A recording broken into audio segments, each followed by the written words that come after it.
They laughed at our slug throwers until the museum stood up and asked for targets. The first time they called Earth primitive, it was at a weapons expo with too much chrome and not enough humility. Holo banners for beam arrays and gravitic lances flashed like carnival prizes. Our booth was the quiet one, 2 old rifles behind a panel of smart glass, a sectioned coil gun, and a woman in a black jacket with a curator's badge that also happened to clear every war room on the planet. Slug throwers. A Nemirian admiral chuckled, ridges rippling like a smug tide. Charming, antiquarian, you still throw metal. Dr. Lion Osai, senior curator, International Memorial Fleet, smiled the way teachers smile at students determined to be wrong for another minute. We study what worked, she said, and we keep what still does. They didn't come for a conversation.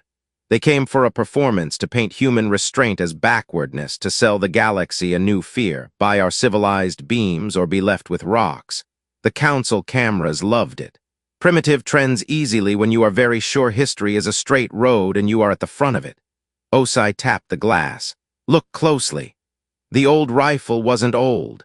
The stock was walnut, real, yes, but the barrel shimmered with layered metamaterials, and the rifling wasn't carved so much as braided. The problem with shields, she continued, isn't that they are bad, it's that they are honest. They expect the future to arrive as light. You want us to fear bullets. The Admiral's aide couldn't keep his grin out of his voice. I want you to respect momentum. Osai's eyes moved past them to the memorial wall projected along our back booth, a long scroll of names in white fire, from the Pacific dead of Midway to cities whose maps are taught to schoolchildren with a hush in the throat. Every time a people forget what force feels like on the body, they build pretty words to hide it. Then the bill comes. They laughed for the feeds. That was the script, mock, preen, sell, but they lingered. Pride likes proof.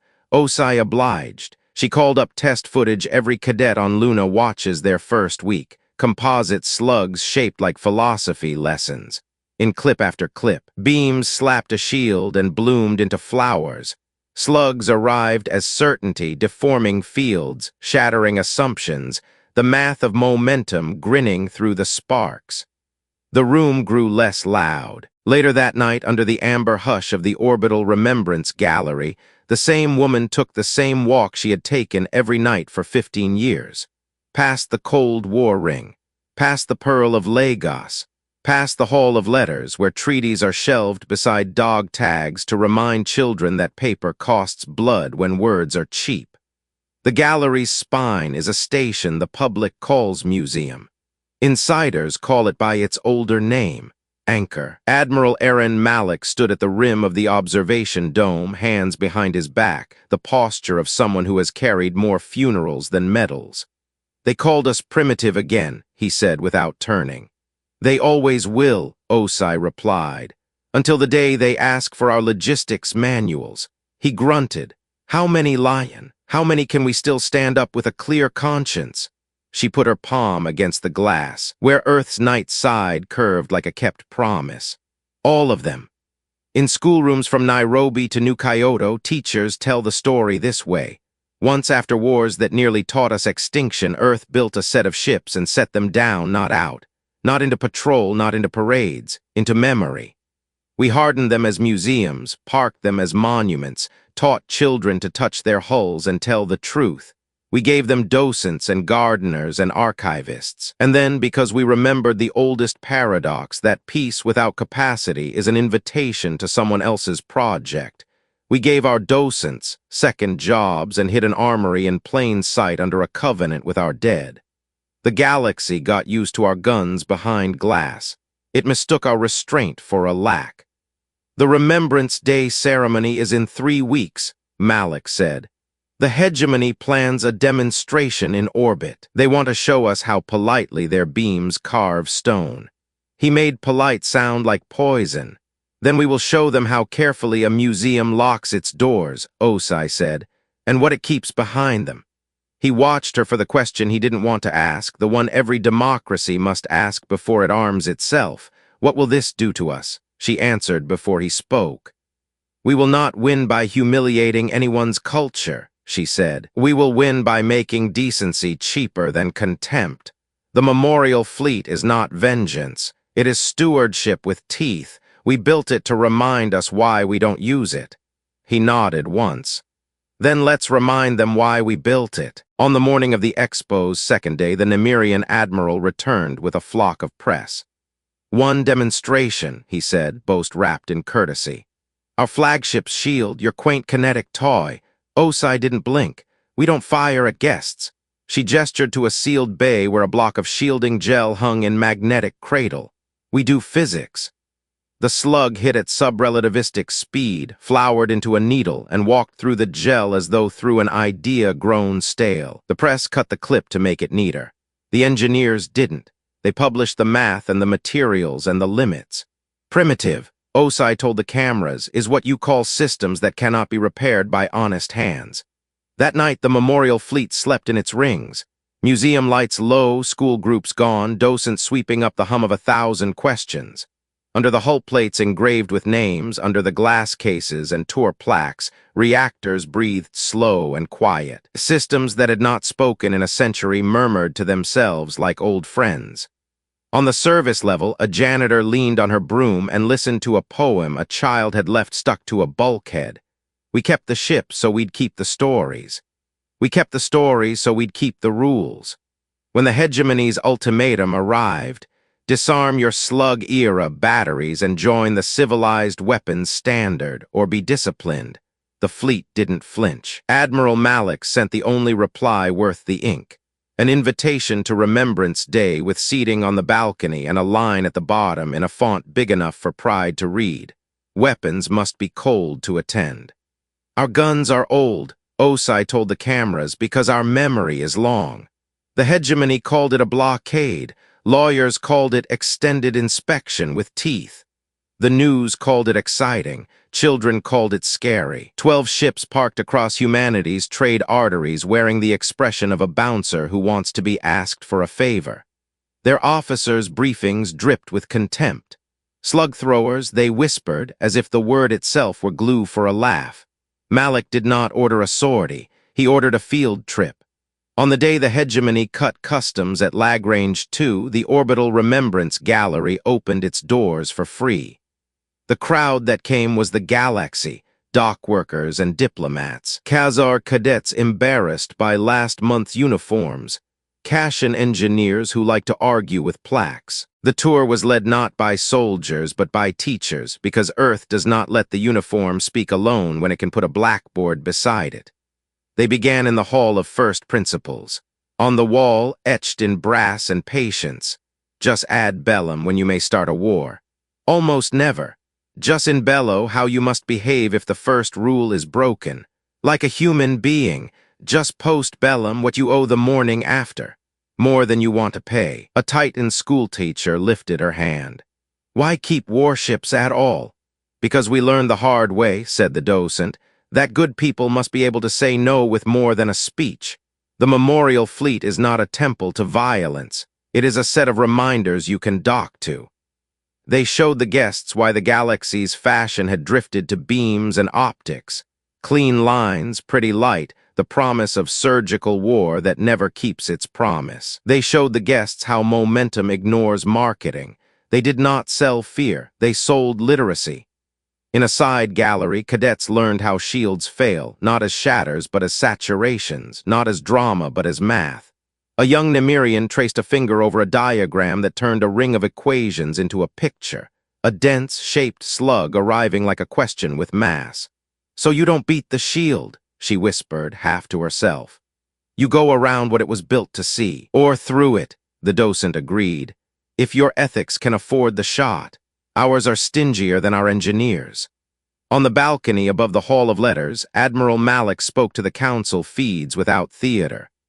We kept the old names, rifle, coil gun, mass driver, because a people should never let language drift so far from physics that children think light is the only way force travels. But do not mistake our vocabulary for our ambition. The Memorial Fleet's first mission isn't to kill. It is to keep lanes open for food and medicine when someone like you, he nodded toward the hegemony row, mistakes fashion for law. He held up a slim booklet. The cameras zoomed. Remembrance Protocols, Rev 9. You may call this primitive. It contains 3 orders we can teach to a child. Keep the corridors open. Count the civilians first. When you must shoot, shoot once, shoot clean, and show your work. Your work, the hegemony envoy sneered later on a panel, is quaint ethics strapped to junkyard guns. Osai's reply was patient enough to be sharp. Ethics that don't leave fingerprints are costumes. Ours print receipts. While the feeds argued, the blockade tightened. Inspections grew slow. Perishables died in their crates. Markets twitched the way small animals twitch when big ones pace the fence. The hegemony's doctrine was older than any gun. Starve a people until they buy your dignity with someone else's currency. Malik walked the anchor's spine with Osai and said it aloud so he would hear his own voice. We do not escalate first. We do not escalate at all. Osai corrected, if a lesson will do. So Earth sent lessons. Hospital barges threaded ghost corridors that opened only for cold weapons. Relief tugs deployed mercy walls, fields that turned bullets into warm air and pride into paperwork. A hegemony captain tried to paint them as aggression. The walls politely turned his beams into long, useless sighs. The blockade commanders grew bored, then angry, then sloppy, the way people do when reality refuses to match the stories they sold their bosses. One night, a patrol cut within a kilometer of the memorial ring and broadcast a joke about shooting through the antiques to make room for modern taste. The ring answered by switching on the lights inside a ship whose hull was more names than metal. USS Cassiopeia, a museum dreadnought that tours teach with, not threaten. Every child knows its plaques by heart. None have ever seen the plaque you need a certain clearance to read. A single line beneath the roll of the dead, Pax Custodia sub Tegmine Memoriae, peace kept under the shelter of memory. The Cassiopeia didn't lift a gun. It lifted a curtain, a maintenance bay door opening to show rows of seed banks and water fabricators and transit drones. And down the lane beyond those, quiet as pews, coil spines. The station's ambient mics picked up the smallest sound in war, the hush that emptiness makes when possibility stands up. The patrol corrected course. That night in a classroom above the hangar, Osai taught a seminar called Museums and Militaries, How Democracies Remember Without Becoming What They Fear. She spoke of Rome's limes and the day they forgot what the lines were for, of Mahan's fleets and the cost of confusing presence with purpose, of post-war Japan's Article 9 and the strange courage of refusal. She drew 3 arrows on a board: force, right arrow, order, right arrow, justice. If you skip the middle arrow, she told her students, force collapses into cruelty and justice turns into revenge. The memorial fleet exists to stretch order long enough that justice can catch up. The hegemony envoy watched the lecture on a private feed and sneered at the word fleet. In his mind, a fleet moved, posture wide, teeth out. A museum could not bite.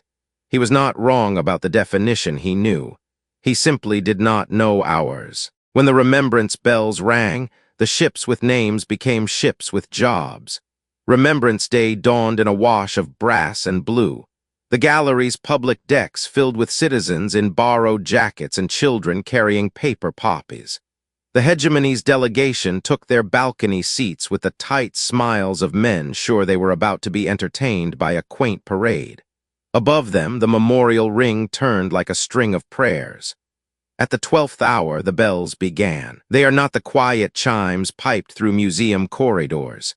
They are a low bronze note that you feel in the bones, one for every century since our first great forgetting, the one that taught us to never trust a century again. On the 12th bell, plaques flickered, names brightened. The roll of the fallen split into columns, remembered, restored, ready. The 3rd column had been there all along in code and covenant. It had waited under all the speeches and wreaths and field trips for day the founders hoped would never arrive. Memorial activation, Pax Custodia. Admiral, Osai said, eyes on the glass, if we do this, we must show the receipts as we go. We will, Malik answered. We built it that way. Dock clamps uncoupled with the small sound that ends long sleep. Power returns on ships like breath on sleepers, first a shiver, then a sigh, then posture. The Cassiopeia rolled, slow, dignified, not threatening, and somehow more terrible for it. Beneath the school tours and the donor plaques, its skin woke up into something that had not existed when it first sailed. Metamaterial lattices woven like silk from laboratories that never printed their results in glossy journals. Along its spine, the coil spines unfolded, museums' railings turning into rails. Every hatch cam streamed to the feeds. Every safety interlock reported to a public board. A child on Titan watched the same green lights that made a Khazar dockmaster cry and a Nemirian aide go suddenly quiet. Accountability is not art. It is a chorus of tiny tells. This hello is legal. This threshold is audited. This weapon is cold until a human hand does the work and signs their name. On cue, the hegemony tightened the blockade. Their flagship slid across the memorial plains until its shadow lay like a dare over names etched to stop hands from getting lazy. "Stand down, Earth," its captain declared, "or be escorted to compliance." Osai keyed the all-hands channel. Her voice went everywhere at once.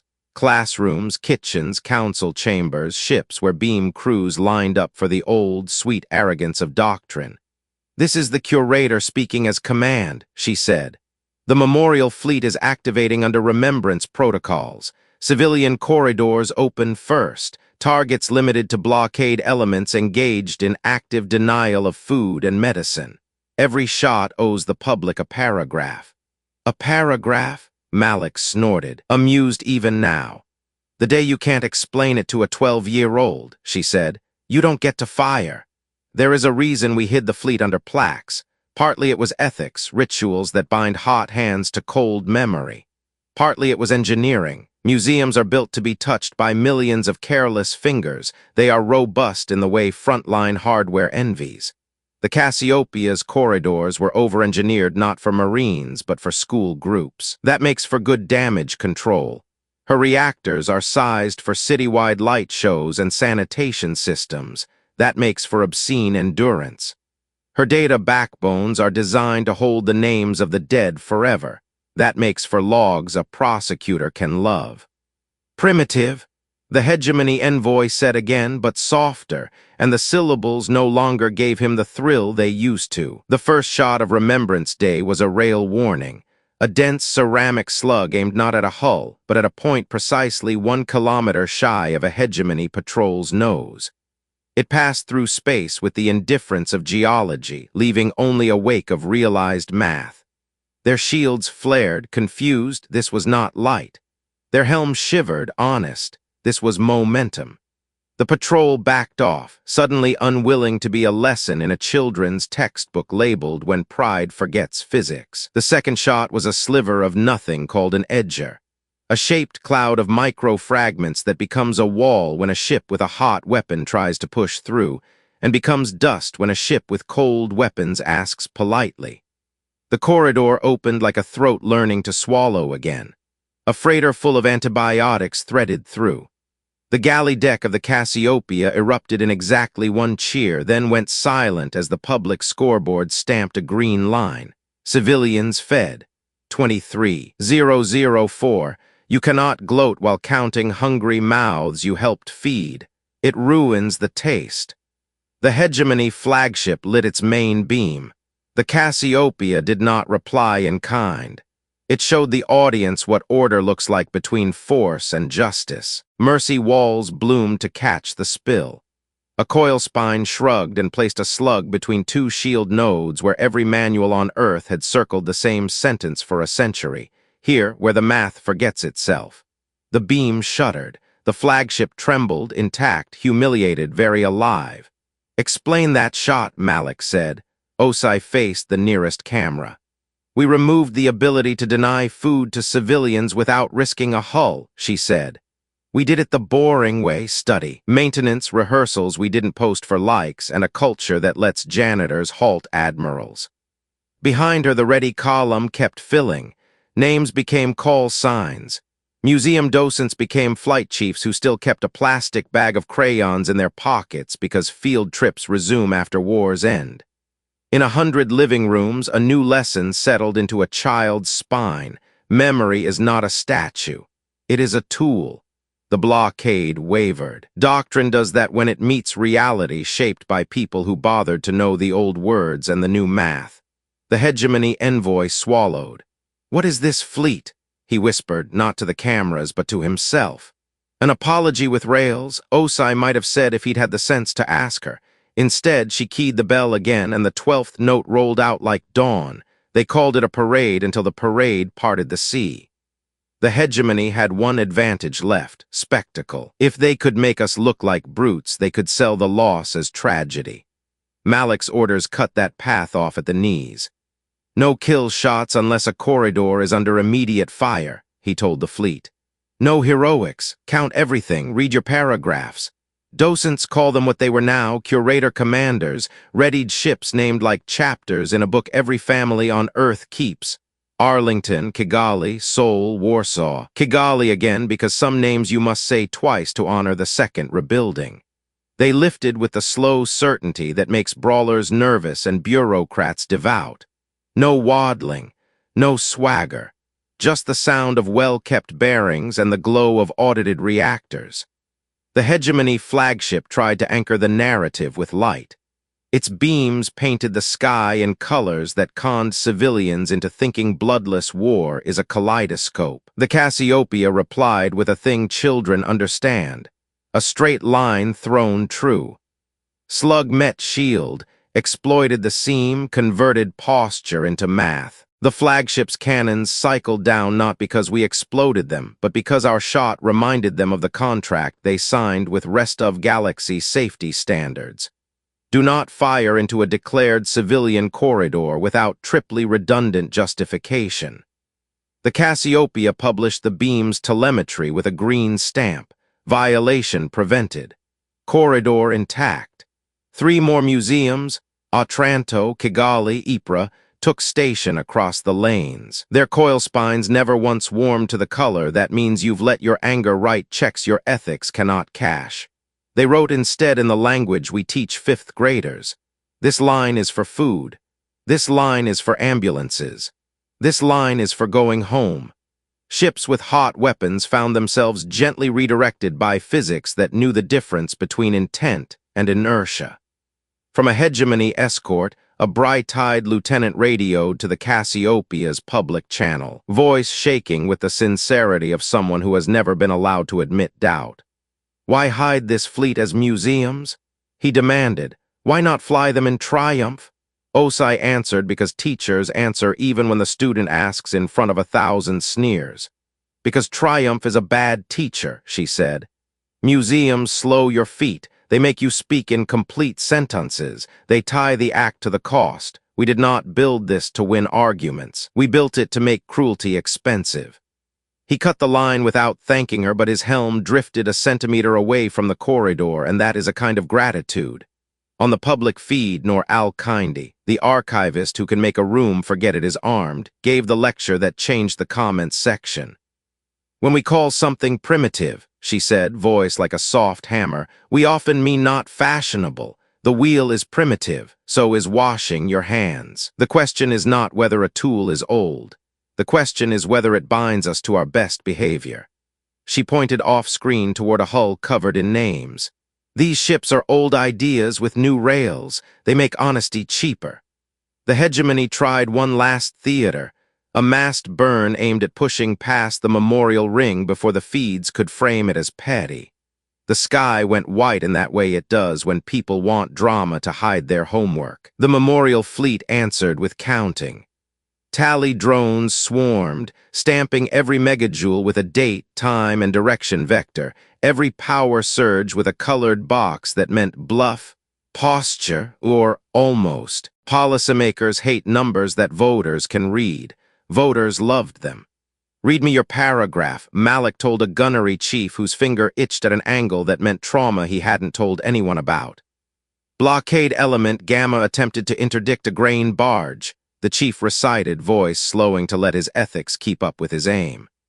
We signaled 3 times. They lit 1 engine. We placed 1 edger wall. They corrected course. Corridor reopened. No fire returned. Thank you, Malik said, and 1,000 families ate by dinner. At sunset over the Pacific Curve, the museums did what they have always done after a long day of teaching. They dimmed their lights and opened their doors. Docking ports blossomed like patients. Hegemony crews, tired, ashamed, or just curious, drifted through to find coffee, clean towels, and an exhibit they did not expect. Enemies who chose better.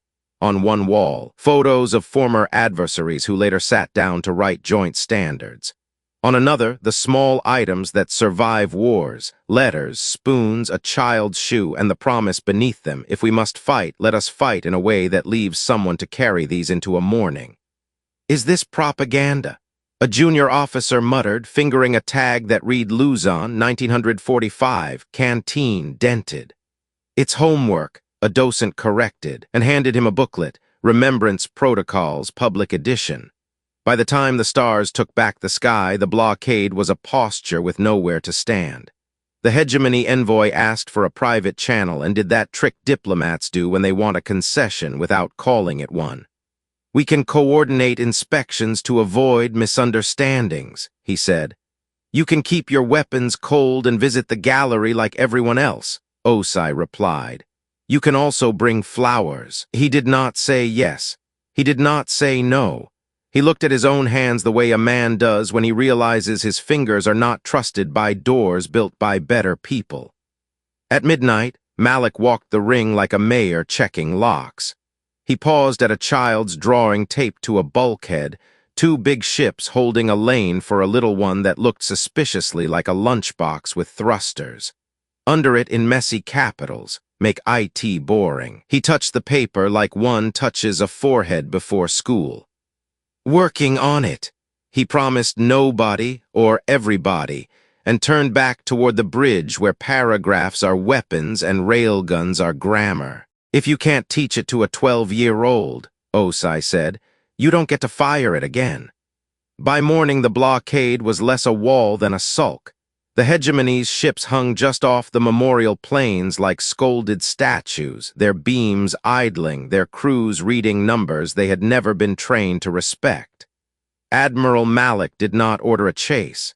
He ordered a class. They called it the Baricenter Seminar because it met where everyone's gravity tugged. The anchor's central rotunda beneath the Arc of Names. Invitations went to patrol commanders, quartermasters, Union stevedores, shipboard medics, and the envoy who had said primitive with such relish 12 hours earlier. They sat in curved rows that made it impossible to pretend the other half of the room didn't exist. The first slide was not a threat. It was a ledger, civilians fed, 112,940, corridors held 16, shots fired 2 explained below. The numbers didn't gloat, they informed. Nur al-Kindi opened the syllabus with a sentence that sounded like a valve turning. Today is not about guilt, she said. It is about literacy. She wrote 3 big nouns on a whiteboard and drew arrows between them the way teachers do when they are trying to seed a habit. Force, right arrow, order, right arrow, justice. Beam weapons jumped ahead to force, she explained, because light dazzles. Kinetics drag you back to order because momentum punishes you when your paperwork is sloppy. Museums keep justice visible because people wander in to ask who paid for what. A hegemony lieutenant raised a hand, cheek stiff with the courage of someone who suspects he is about to be scolded and has decided to ask anyway. Why hide railguns behind plaques? Why not publish the specs and sell deterrents like everyone else sells beams? Osai answered without triumph, because deterrence that lives on a sales sheet becomes fashion. Fashion forgets costs. We hid the fleet inside ritual so it would always have to explain itself, to schoolchildren, to grandmothers, to janitors with whistles. Ritual slows you down enough for ethics to catch up. Admiral Malik took the second hour and did what the galaxy never expects of soldiers. He taught logistics. He pulled apart a corridor like a mechanic pulls apart a carburetor, showing the valves where pride sneaks in and the gasket's humility must keep tight. He walked the room through the Cassiopeia's paragraph for shot 2, line by line, and handed the chalk to the envoy so he could write the conclusion himself. Violation prevented, hulls unharmed, law strengthened. The envoy's hand shook. The chalk didn't. Then came the part that makes civilians fall in love with procedures and officers pretend they always loved them, the 3 remembrance standards. 1. Corridor first. Civilian lanes must be provably open before any shot. Proof must be machine verifiable and human auditable. If a dock worker can't understand it, Malik said, you didn't open a corridor, you opened a loophole. 2. Paragraph rule. Every use of force owes the public a paragraph stating necessity, proportionality, and repair. If you can't read it on a bus, Osai added, don't do it on a bridge. 3. Right to switch off. Any sailor, AI tech, or junior clerk may cold a weapon that would commit a clear crime. Hardware must include a physical relay that changes nothing except everything. Malik tapped the relay on the demo console. Click. Hear that? He asked. That's the sound of a court agreeing with your conscience. The seminar paused for history, nor sketched a timeline that made pride look smaller than the children sitting cross-legged on the floor to listen. The Roman limes forgotten when spectacle replaced stewardship. The Hague's promise that language could restrain thunder. The day field medics wrote the first triage tags with pencils, not orders. Tools get old, she said, not because they are worse, but because we forget what we built them to protect. In the 3rd hour, a pair of hegemony engineers, skeptical by profession, sullen by recent experience, came down to the coil spine and examined its guts. They found maintenance logs kept like love letters and a parts list designed for hands that have to teach while they tighten a bolt. Why are your tolerances so forgiving? One asked, grudging respect peeking out from under the bruise. So school groups can bump them, the docent chief said, deadpan. Also battleships. The engineer laughed once, then covered his mouth as if laughter were treason. Osai pretended not to notice his relief. The envoy tried a last, thin feint. If you can define corridors, he said, you can close them where it suits you. You just described your own blockade, Malik replied. Our corridors open for anyone with weapons cold. We don't ask for a passport, we ask for a setting you can show to a child. They ended with a mixed crew, hegemony helms with Earth docents, Khazar cadets with Kashan auditors, ran a live corridor drill while the tally drone stamped every correction in real time. Nothing exploded, everything worked. The scoreboard ticked up, perishables saved, 6,201. A number like that is hard to sneer at unless you hate breakfasts. When they broke for coffee, Osai pinned a small card beside the hatch. The opposite of primitive is not advanced. It is accountable. Later, children would take selfies with it as if it were a celebrity. At dusk, the envoy requested a private walk along the memorial glass. You made me write the paragraph, he said without looking at her. I felt safer reading it back than I ever did after a beam drill. That's the point, Osai answered. Fear is a poor safety officer. Literacy is better. What do you call this doctrine? She could have said human. She could have said victory. She said what dock workers would know how to stencil on a crate. We call it remembrance standard, she said, because it only works if we keep remembering.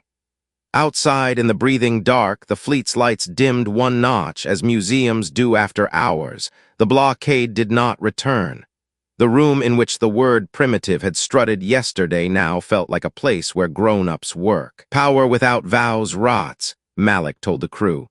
So we bind ourselves where law can see the knots.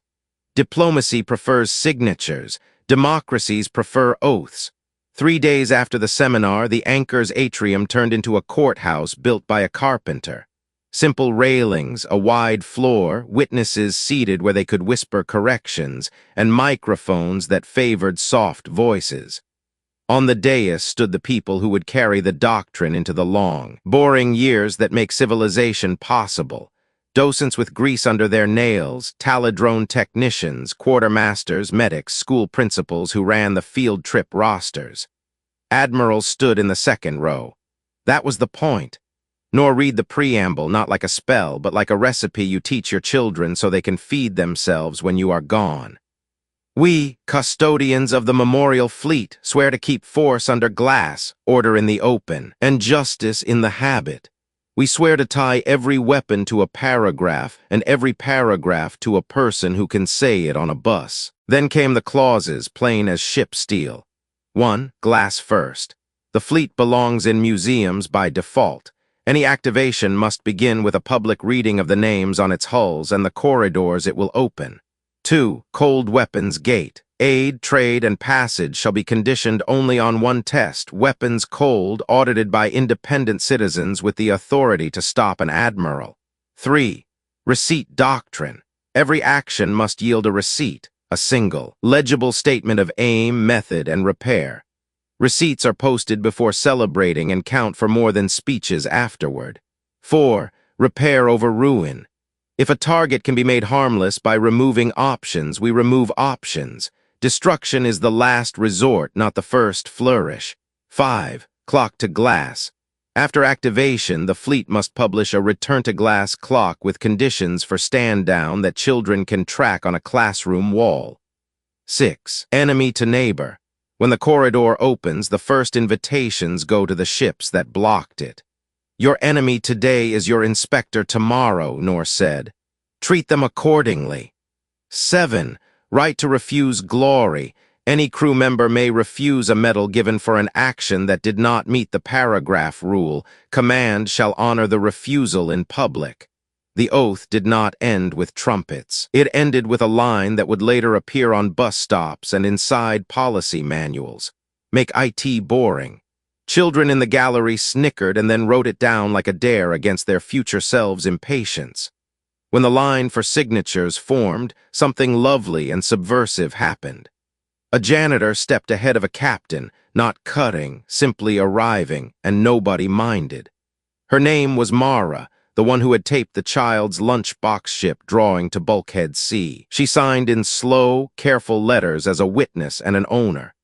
The pen passed to a hegemony lieutenant who had asked hard questions in the seminar. His hand hovered. Osai did not look at him because sometimes dignity is averted eyes. He signed, a crease in his cheek that might one day become a smile.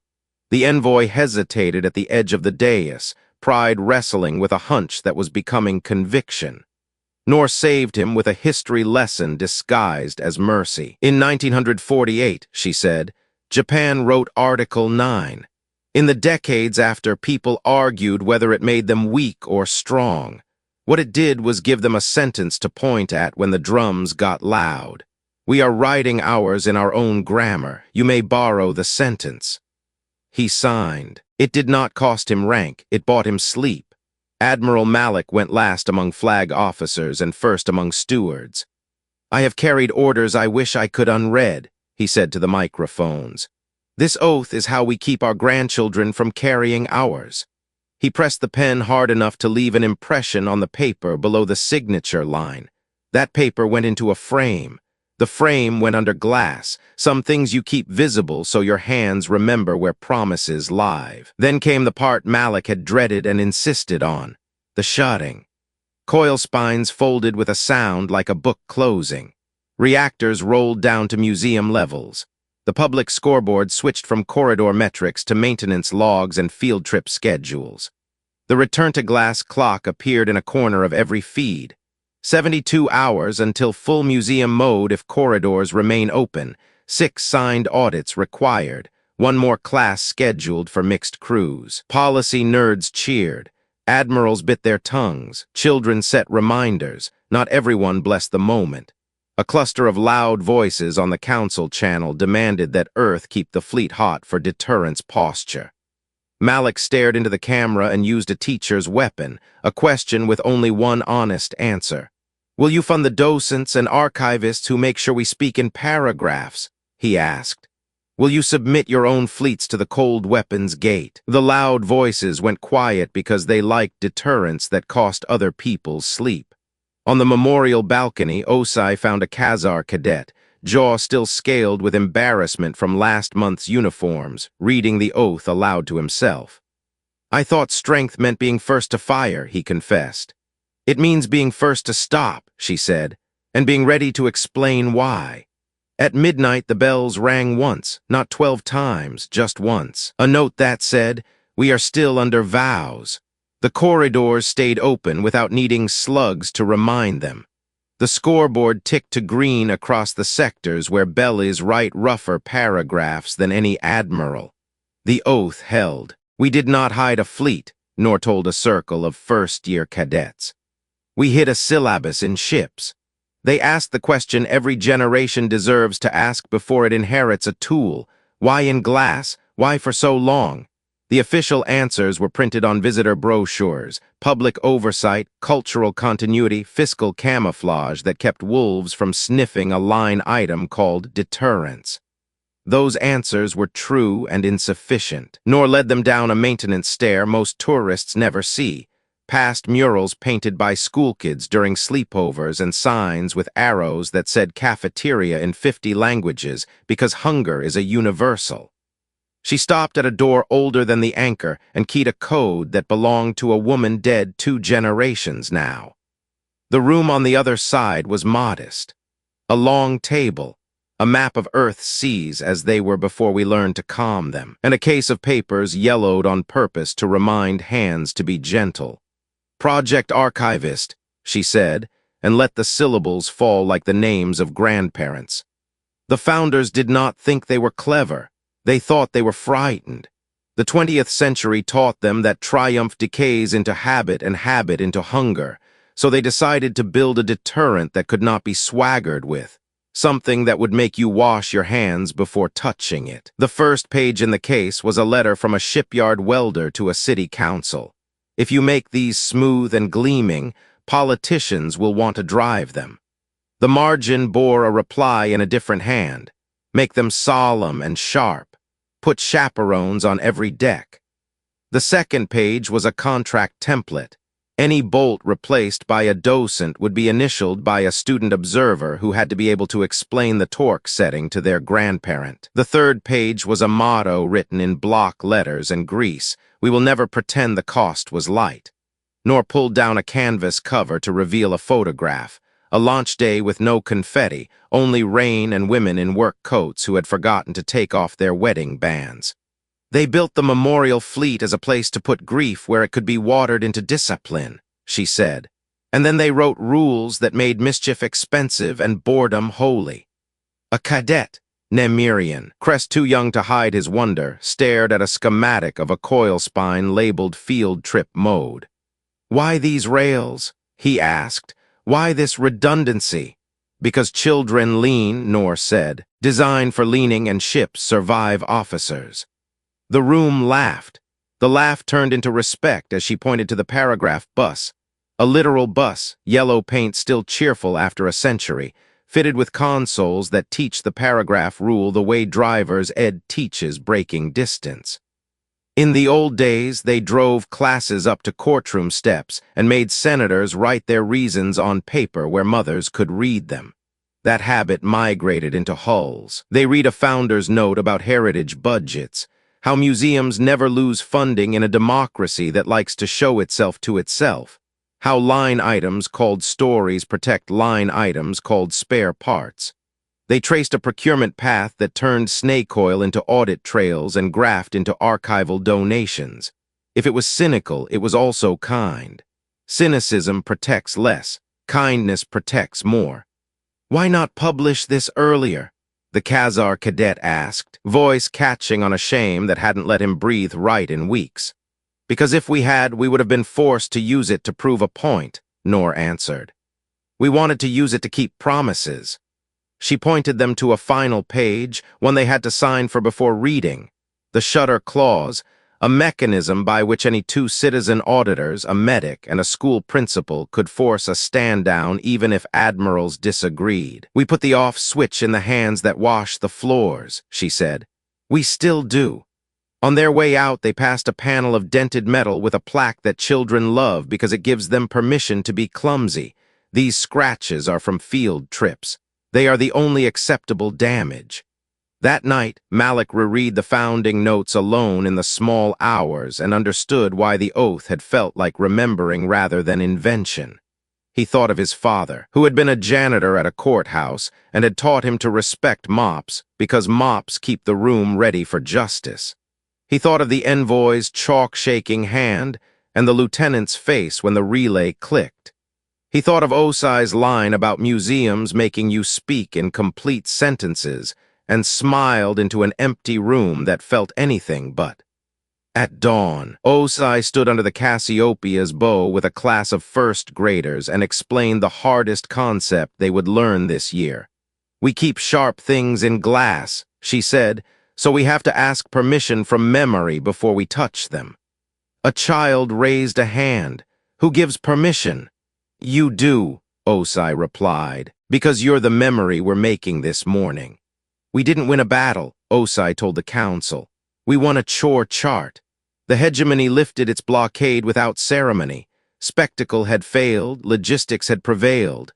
What came next wasn't an alliance or an apology. It was something more useful, standardization. Dockmasters care less about pride than about pallets arriving on time. Parents care less about doctrine than about fruit that hasn't gone soft. Standards soothe both. The council convened under a new banner with an old promise, Remembrance Standard, adopted provisionally, reviewed publicly. Delegates arrived to argue commas. Docents arrived to defend them. Children arrived because they had won an essay contest titled Explain the Corridor to Your Grandmother. The winning essay included a crayon drawing of a lunchbox ship between two huge hulls and a line copied crookedly from the oath. Make IT boring. The chamber laughed and then quieted, because laughter that close to sense feels like relief. Nor presented a 3-page draft, not a tome. Page 1 defined cold weapons gate with a diagnostic any ship could pass without hiring a philosopher. It also defined violations and the fines that would fund hospital barges. Page 2 specified the paragraph registry, a public database indexed by school grade level and searchable by a button labeled "Can I understand this?" Page 3 outlined return-to-glass conditions and posted penalties for fleets that tried to live forever in the warm bath of deterrence posture. The penalties were not missiles. They were inspections, audits, and shame drawn in numbers kids could read. The hegemony delegation, less smug, more human, proposed an amendment that surprised itself. Shared relay mandate. Every signatory would install the physical right to switch off relay and certify it quarterly. The envoy spoke too quickly, like a man escaping something. "I sleep," he confessed, "when I can hear the click. What do we do when someone refuses?" A counselor demanded, playing to a constituency that always wants the easy thrill of righteous war. "We count," Malik said, more patient than tired. "We count who eats when the corridor opens anyway. We count how many hands reach for the relay even if the captain says no. We count how many paragraphs get written in rooms where speeches used to go. If counting fails, our museums know how to ring the bells." The vote passed by a margin large enough to make cynics shift in their seats. The Remembrance Standard went up on docks and in schoolrooms. Inspectors learned to smile when they asked for the relay click. Quartermasters learned to love the paragraph registry because it gave them a language to tell politicians no without sounding insubordinate. Children added a new chant to playgrounds. Cold, count, click. It rhymed poorly in half the galaxy's tongues and stuck anyway. There was ceremony because ceremony gives memory a place to sit down. On the anchor's balcony under the blue hush of Earth's limb, Osai read the return-to-glass clock aloud. Corridors hold, audits complete, relays installed. The fleet returns to museum mode at 1900. She paused. "Any objections from the floor?" 1,000 people shook their heads in a dozen ways. A janitor raised a thumb. That was enough. At 1859, coil spines folded like pupils contracting in bright morning. At 1900, the Cassiopeia dimmed to tour lighting and the scoreboard switched to next school group arrival. 08:15.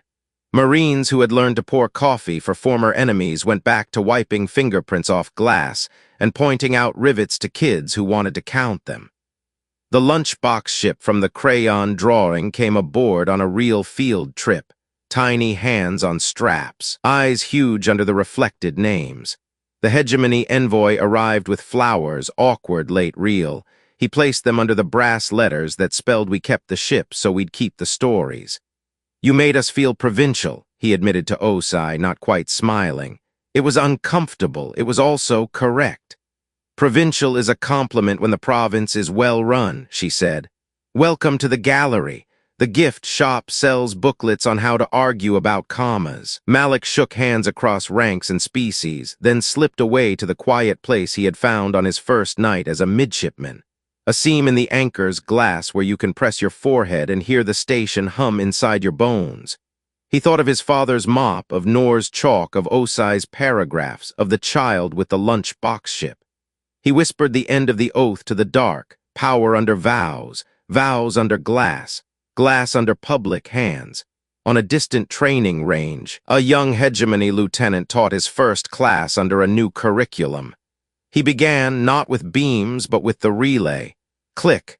The room exhaled. He wrote 3 words on the board, stole from Earth and now his, cold, count, click. When a student asked him why kinetics matter in a world of light, he told the truth a teacher must. Because momentum punishes lies, and because ships with names remember what we promised. Months later, a cargo convoy crossed a sector that once tasted like spite. The corridor opened.